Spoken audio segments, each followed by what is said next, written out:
Hey, what's up guys? Joker here. Today I'm going to be walking you through my glorious build, which I have been working on for about the past month and a half here on the channel.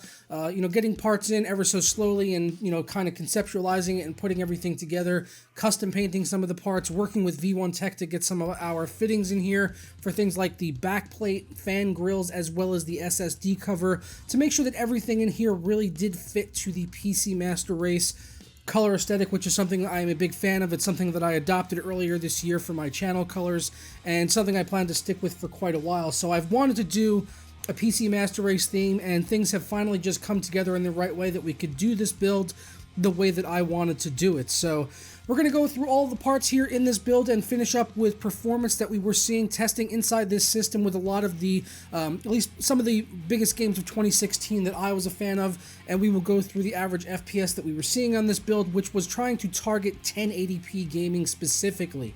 So obviously, being at PC Master Race theme, it had to fit that color aesthetic, so I had to get things in like custom cable extensions, which CableMod were nice enough to provide. They've been helping out a lot with some of the recent builds here on the channel, and I will leave a link to their store down in the description below. Doing the custom cables was great. They have their configurator on their website, so you can pick the colors of each individual sleeved cable, and these are the nylon sleeved cables, so they look really nice and vibrant on camera. They are a little bit stiffer to work with, but they do have paracord ones as well that I've done videos with in the past on my brother's PC upgrade, the black and green build that we had worked on. But these things just look absolutely gorgeous on camera, and you guys can let me know what you think of them down in the comments below. Also, the custom fittings in here, like you're seeing on the backplate and the fan grills and all that, were supplied out by V1 Tech. I worked with Hassan over there on getting everything in here the way that I wanted it for this build, to try to meet my vision of doing a PC Master Race build, and working with him was absolutely amazing. He was willing to change things up. We had gotten the original backplate out and things weren't lining up perfectly, and he said absolutely no problem. Went ahead and corrected that and then got a new one out right away, as well as adding in doing the SSD backplate and the 240mm fan grill for the dual fans that I do have up at the front of the case. So everything in here just tied together perfectly, and if you are interested in getting any custom fittings for your build, you can. They have some designs that they already have laid out over on their website, but if you have anything custom that you want to do, maybe something that you designed yourself, or a logo or color scheme to kind of fit with the build that you're working on, they will work with you to get it fitting to your build specifically and making sure everything fits perfectly inside whatever system you're working on. So make sure you go hit up V1 Tech down in the description if you want to get anything like I'm using here in this build. Some of the other customizations I had to do on this build myself were painting the motherboard and the RAM. If you remember recently, I did that video on painting the motherboard heat sinks off of the Asus 970 Pro Gaming Aura, which was black and red out of the box. The heat sinks were all black with red accents on them, so I took those off, hit them with some primer, as well as yellow engine enamel, which matched along perfectly with the cables that we are using in here, so really fitting to the theme nicely. And the RAM, which is ADATA XPG, we've got 16 gigabytes of DDR3 memory in here,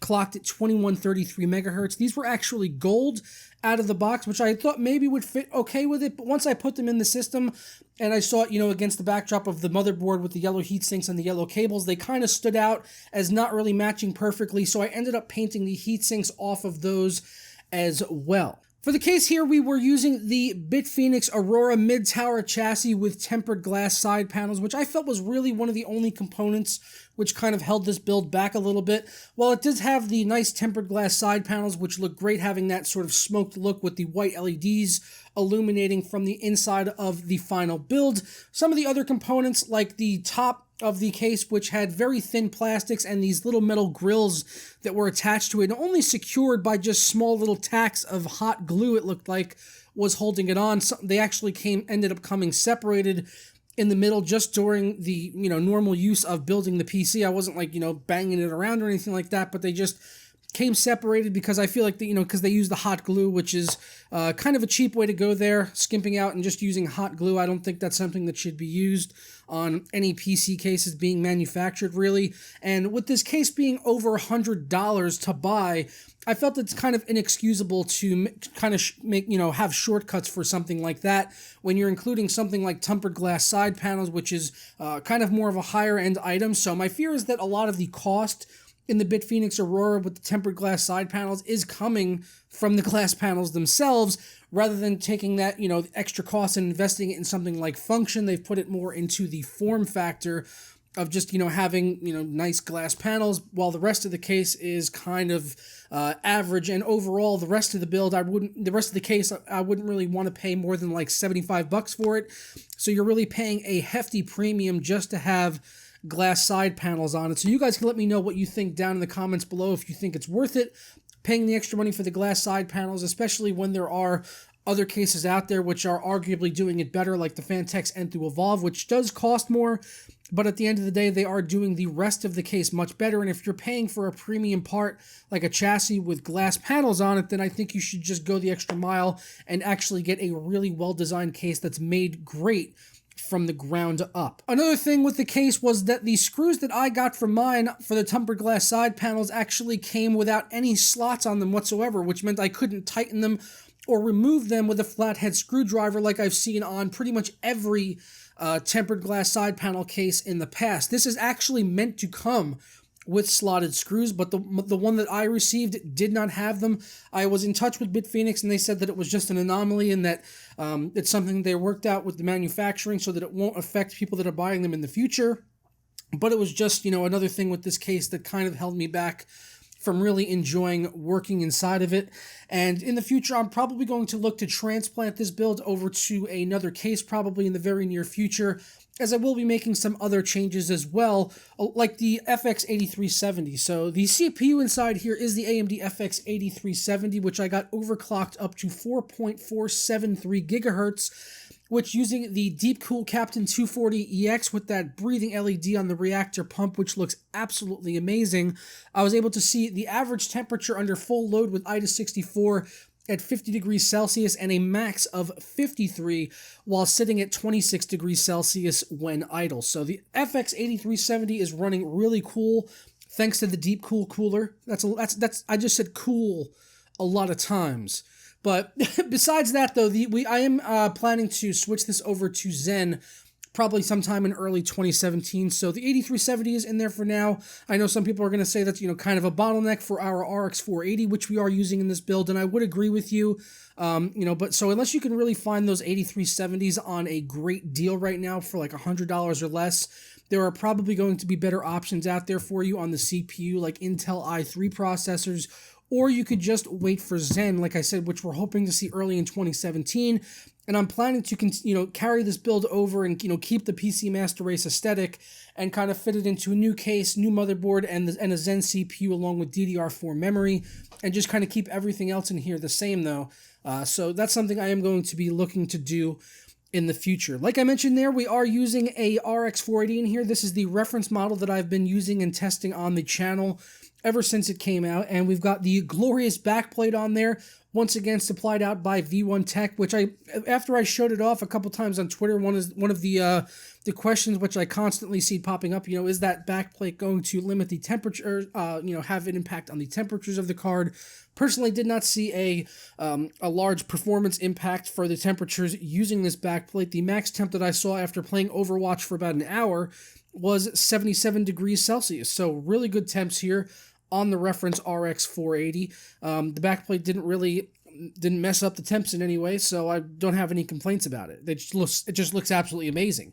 It has the Radeon logo on the side for this card, so that's why I asked Hassan over at V1 Tech to do the overhang where we've got the PC Master Race lettering written across the side so that we didn't have any red lettering kind of clashing with the rest of the build. And the last part in this build is our SSD, which was supplied out by ADATA. It's their SU800 512GB SSD, which is sporting some really great read times and competing with the read and writes of something like the Samsung 850 EVO, which you're seeing a side-by-side comparison here.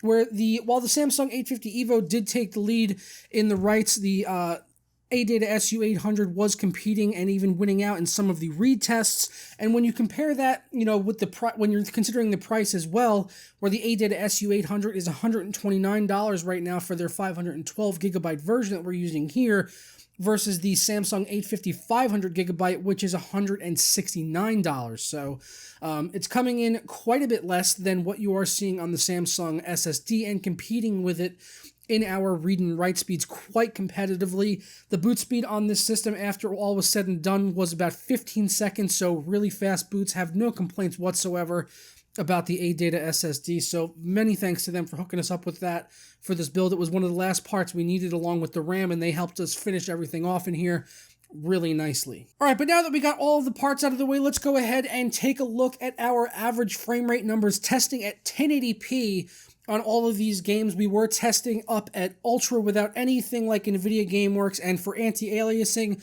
we would use FXAA or SMAA when it was available. Didn't use any motion blur in any of my testing on games or film grain, things like that, but besides those little effects, which I feel kind of takes away from the visual side of the game, everything else up in the game was cranked up to Ultra in all of our games that we did test here. And only a few of the games here, like Deus Ex Mankind Divided, The Division, and Far Cry Primal, did we actually see this build falling down below 60 FPS in the averages. But even in The Division and Far Cry Primal, the average was 57, so still very playable on the average FPS side of things. And if you were able to go in there, tweak some settings, maybe bring it down to high a little bit, you could certainly see this build still being able to stay up over 60 frames per second on the averages, even in those games that did fall behind. You could see games like Doom on Vulkan and Overwatch really just go into the wall here, over 100 FPS averages, so a very strong build here, the Glorious build as I'm calling it. So please let me know your thoughts down in the comments below on the Glorious builds. What would you have changed? I know one of the complaints that we're going to probably see is people saying, the 8370 is holding it back a little bit, but like I said, we're going to be switching it over to Zen sometime in early 2017 and just keeping the overall aesthetic of the build, which I'm certainly looking forward to doing, and then we can kind of look back and compare the numbers on Zen versus what we're seeing here now on the FX 8370. So I'm going to go ahead and get on out of here, guys. If you are interested in any of the parts that we are using here in this build, I will leave links over to Amazon down in the description below, as well as over to CableMod for the custom cables, and V1 Tech, which supplied all of the custom Glorious fittings that we have in here for the backplate, the fan grill covers, as well as the SSD. So many thanks to all the vendors that were able to supply parts out for this build. Could not have done it without you guys. So I'm going to get out of here, and I'll catch you next time. Ta-ra.